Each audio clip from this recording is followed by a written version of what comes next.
Bom dia a todos, graça e paz esteja com todos nós, paz seja convosco, em o nome santo e poderoso de Jesus, ao Senhor toda honra, glória, majestade, soberano Deus, eterno Pai.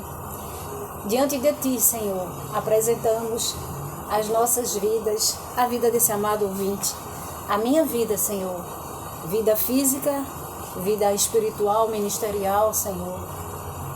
Meu Deus, em nome de Jesus, eu peço pela vida desse meu ouvinte, amado ouvinte, os irmãos em Cristo, Senhor, nossa família. Nós te agradecemos, Senhor, por todos os teus feitos e por muito mais que o Senhor há de fazer em nossas vidas. Te agradecemos, Senhor, pelo pão diário, o alimento que o Senhor põe em nossas mesas. Te agradecemos pelo teu amor, Senhor, teu cuidado, teu zelo para com cada um de nós. Te agradecemos, Pai, eu te agradeço pela noite de sono reparador, sim, pelos livramentos, Senhor, que o Senhor concede a nós e a nossa família. Pai, seja a nossa fortaleza, refúgio, socorro bem presente. Eleva os meus olhos para os montes, de onde virá o meu socorro? O meu socorro vem do Senhor, que fez os céus e a terra, não deixará vacilar o teu pé. Aquele que guarda, o guarda de Israel, não tosquenejará nem dormirá. O guarda de Israel, o Senhor é quem te guarda, o Senhor é tua sombra, a tua direita. O sol de dia não te molestará, nem a lua de noite. O Senhor é quem te guarda, livra a nossa alma de todo mal. O Senhor guardará a nossa entrada e nossa saída, desde agora e para sempre. Amados, tudo bem? Bom dia. Gostaria de ler o Salmo 127, deixa eu ver se é.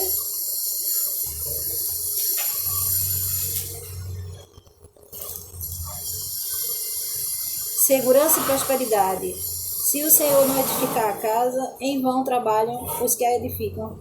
Se o Senhor não guardar a cidade, em vão vigia a sentinela. Inútil vos será levantar de madrugada, repousar à tarde, comer o pão de dores, pois assim dá ele aos seus amados o sono.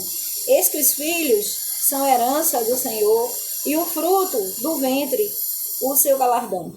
Como flechas na mão do valente, assim são os filhos da mocidade. Bem-aventurado o homem que enche deles a sua aljava.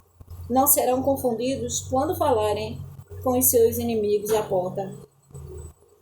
Louvado e agradecido eternamente seja o nome do Senhor, não é? Os que confiam no Senhor são como um monte de Sião, que não se abalam, mas permanecem para sempre. Como estão os montes à roda de Jerusalém, assim o Senhor está em volta do seu povo, desde agora e para sempre. Porque o cetro da impiedade não permanecerá sobre a sorte dos justos, para que o justo não estenda as mãos à iniquidade. Faz o bem, ó Senhor, aos bons e aos que são retos de coração. Quantos àqueles que se desviam para os seus caminhos tortuosos, levá-los-á o Senhor com os que praticam a maldade. Paz haverá sobre Israel. Louvado seja eternamente o nome do Senhor. Aqui, amados, o Senhor me deu duas coisas para falar. Questão do casamento, que está em 1 Coríntios 7. Quanto ao que vocês me escreveram, aqui a gente sabe que é o apóstolo Paulo, né? Exortando a igreja de Corinto. Quanto ao que vocês me escreveram, é bom que o homem não toque em mulher. Digo que por causa da imoralidade, cada homem tenha a sua esposa e cada mulher tenha o seu marido, o seu próprio marido. Que o marido conceda à esposa que lhe é devido. E também, de igual modo, a esposa ao seu marido. A esposa não tem poder sobre o seu corpo, seu próprio corpo, e sim o marido. E também, de igual modo, o marido não tem poder sobre o próprio corpo, e sim a esposa. Olha! Não se privem um do outro, a não ser, talvez, por mútuo consentimento, por algum tempo, para se dedicarem à oração. Depois retornem à vida conjugal. para que Satanás não tente vocês por não terem domínio próprio. E digo isso como concessão e não como mandamento. Gostaria que todos os homens fossem como eu. No entanto, cada um tem de Deus o seu próprio dom. Cadê? Seu próprio dom. Na verdade, de um modo, outro de outro. E aos solteiros e às viúvas digo que lhes seria bom se permanecesse no estado em que também eu vivo. Mas se não conseguem se dominar, que se casem. Porque é melhor casar do que arder em desejos. Aos casados ordeno, não eu, mas o Senhor, que a mulher não se separe do marido. Mas se ela se separar, que não se case de novo, ou que se reconcilie com seu marido, e que o marido não se divorcie da sua esposa. Aos outros digo eu, não o Senhor. Alguns irmãos estiver casado com uma mulher não crente, e esta concorda em morar com ele, não se divorcie. Aqui, o apóstolo Paulo, ele nos ordena, assim, na verdade é o Senhor, o Espírito Santo, ele usado pelo Espírito Santo, ele nos orienta que, vice-versa, o homem que ainda não seja convertido, a mulher ore por ele, ou o homem ore pela sua esposa, mesmo que ainda não seja convertida.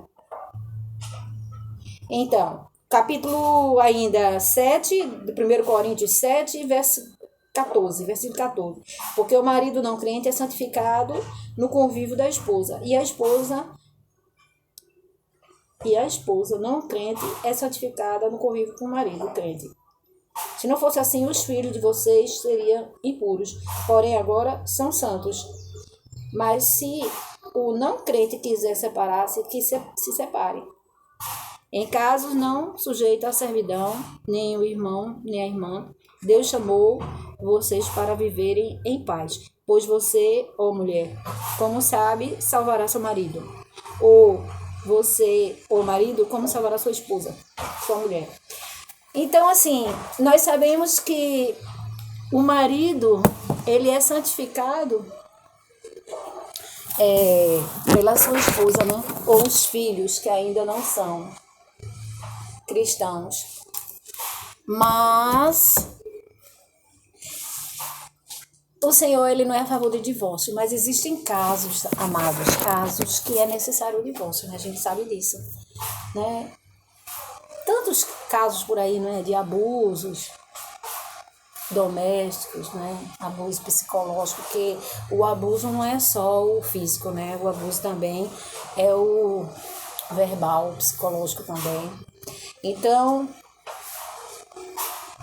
Deus quis dizer assim, que não se separar, não se divorciar por qualquer coisa, porque a gente sabe que casamento é um convívio, não é sempre mar de rosa, Vai ter dia que a pessoa certamente ou pode não estar bem, ou estar doente, E nem todos os dias a gente acorda totalmente bem, às vezes está com alguma preocupação, alguma coisa. Então, assim, haver compreensão mútua, Deve haver uma compreensão mútua e, acima de tudo, o amor, o respeito, a reverência às coisas de Deus. E quando a gente respeita e tem temor a Deus, nós temos fidelidade não só a Deus, como às demais pessoas e principalmente da nossa casa, não é verdade? Principalmente ao nosso marido, a fidelidade, o respeito, o amor e responsabilidade, Ambas partes têm responsabilidade. Tanto a esposa tem responsabilidade, acima de tudo, colocando o Senhor, nós sabemos disso, que o Senhor está em primeiro lugar, claro, é o foco do nosso viver, é o nosso alvo, e abaixo do Senhor, o convívio com sua família, no geral, De ambas as partes. E a família do marido passa a ser sua família também. E vice-versa, assim, que tenha um convívio harmonioso e, acima de tudo, amor, respeito, né, reciprocidade. E é muito bom, amados, a gente viver em amor, né, amando o nosso próximo, respeitando.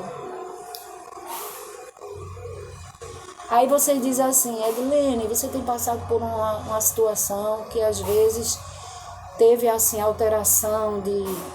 Gente, esse processo é muito difícil.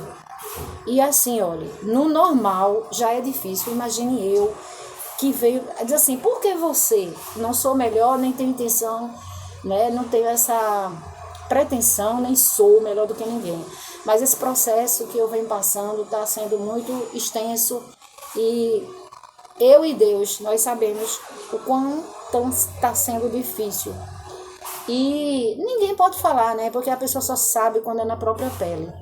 Então, assim, no normal, gente, essa fase que eu tô passando não tem nada a ver comigo. Não tem nada a ver, assim, essas dificuldades, né? É porque assim, amados, olha, não é falta de fé, nós temos fé. Eu sou uma pessoa de muita fé. Mas às vezes existem pessoas que usam a sua fé. Me perdoe a sinceridade, mas tem gente que usa a sua fé para lhe enganar. Já aconteceu comigo. Não é? Não digo que isso é um cotidiano, que isso acontece com todas as pessoas, não. Eu quero dizer assim, que aconteceu comigo, mas não tirando o foco, né, da palavra de Deus. Voltamos aqui, o Senhor me deu também, além de falar aqui sobre a vida do casal, Ele me mandou falar, né, me orientou a falar sobre a formação do homem, que está lá em Gênesis 2:4.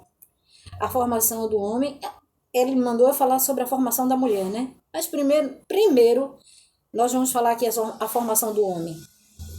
Está em Gênesis, dos céus e da terra, quando foram criados.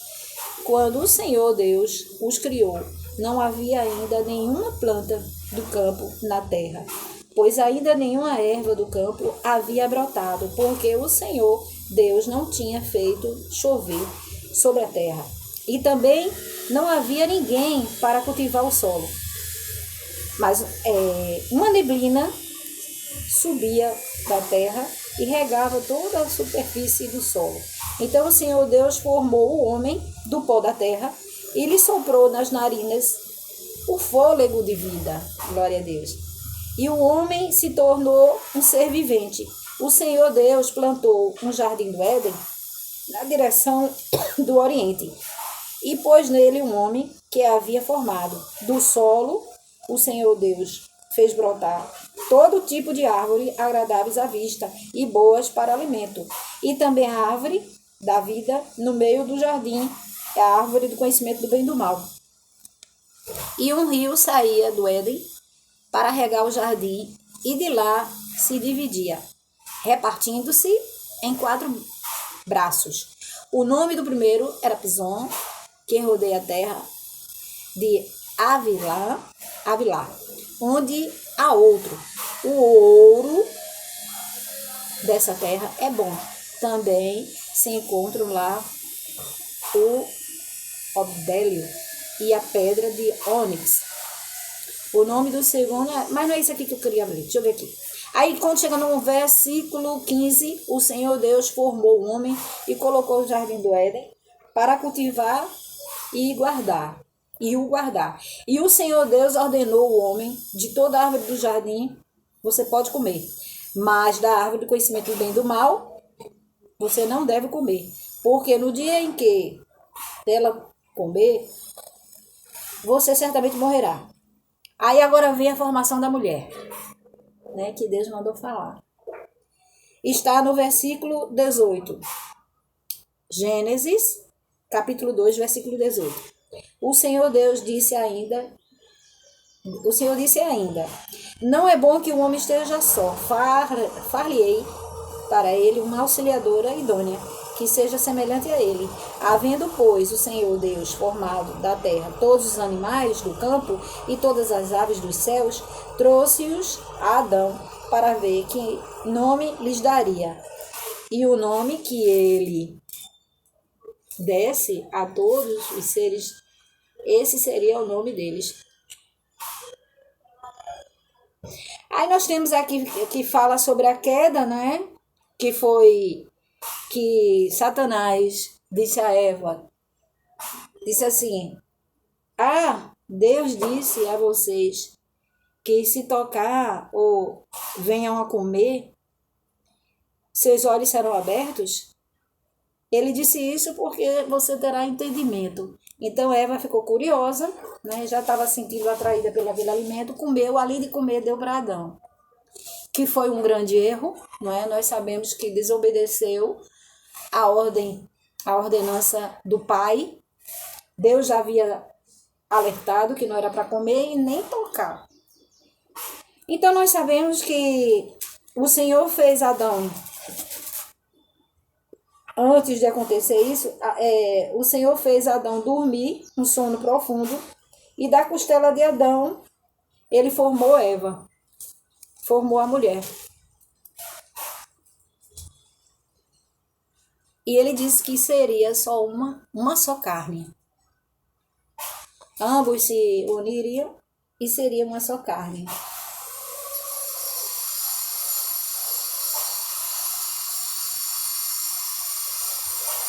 Deixa eu ver aqui, onde está a parte aqui.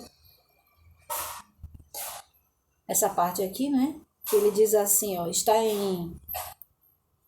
no versículo 15, ainda de Gênesis 2, de toda árvore do jardim pode comer livremente, mas da árvore do conhecimento do bem e do mal você não deve comer, porque no dia em que comer, certamente morrerá. E a gente sabe que Eva cedeu à serpente, e ela disse que Deus tinha dito assim, ó, como está escrito: vocês não devem comer desse fruto da árvore do conhecimento do mal, nem tocar nele, para que não venham a morrer. Então a serpente disse à mulher, disse a Eva, né? É certo que vocês não morrerão, porque Deus sabe que no dia em que vocês comerem, os olhos de vocês se abrirão, e vocês serão como Deus, terão conhecimento, o entendimento do bem e do mal. Foi aí o erro, não é? Que Eva cometeu. E o pior, gente, a Bíblia diz que por um homem entrou o pecado, né? O Senhor, ele considera mesmo o erro de Adão, que foi através de Adão que veio a maldição ao mundo, pela desobediência dele. Então nós sabemos, era isso que Deus tinha mandado falar, que foi da costela de Adão que foi formada a mulher. E a gente sabe que veio a maldição ao mundo. Mas o Senhor, por amor à humanidade, como está escrito em João 3,16, que o Senhor, Deus amou o mundo de tal maneira que deu seu Filho unigênito para todo aquele que nele crê, não pereça, mas tenha vida eterna. E nós sabemos que toda pessoa, todo ser humano que crê e confessa, não é? A saber, está escrito em Romanos 10, 9, a saber, se creres e confessar, aquele que crê e confessa, e no coração crê, tiver o Senhor, Jesus Cristo, o Senhor, e no seu coração crê que Deus o ressuscitou dos mortos, a pessoa é salva. Então, aquele, né, como está escrito em Mateus 10, 32, portanto, todo aquele que me confessar diante dos homens, eu confessarei ao Pai que está nos céus. Mas aquele que rejeitar, esse que confessar, a gente sabe que ele é salvo. Mas qualquer que negar diante dos homens, eu negarei ao Pai.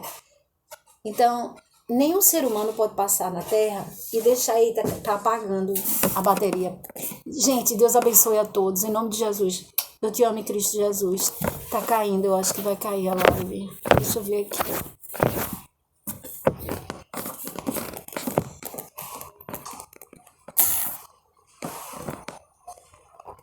Porque assim, ele fica, às vezes ele apaga. Deus abençoe a todos em nome de Jesus, tá? Eu tô com problema nesse aparelho, tá péssimo, gente. Eu quase não tô podendo usar, porque a bateria dele, ele não tá mais sustentando, entendeu? Tô precisando de um aparelho. Gente, Deus abençoe a todos em nome de Jesus. Que o Senhor nos livre de todo mal, nos abençoe, nos guarde no seu infinito amor, nos dê livramentos, nos dê saúde, paz, nos livre de todo homem violento, todo homem mau, toda bala perdida, todo homem sanguinário, todo acidente, seja em casa, seja doméstico, seja na rua. Que o Senhor abençoe. Se houver alguém na live que tiver cometido por alguma enfermidade, o Senhor toque, cure, pelo poder que há no nome de Jesus. Alguém que precisa de libertação, de vícios, de alguma enfermidade, seja física ou espiritual, que o Senhor liberte para a glória e honra do teu nome, Senhor. Tudo que não provém de ti, em nome de Jesus, vai-te para o abismo e não volte nunca mais.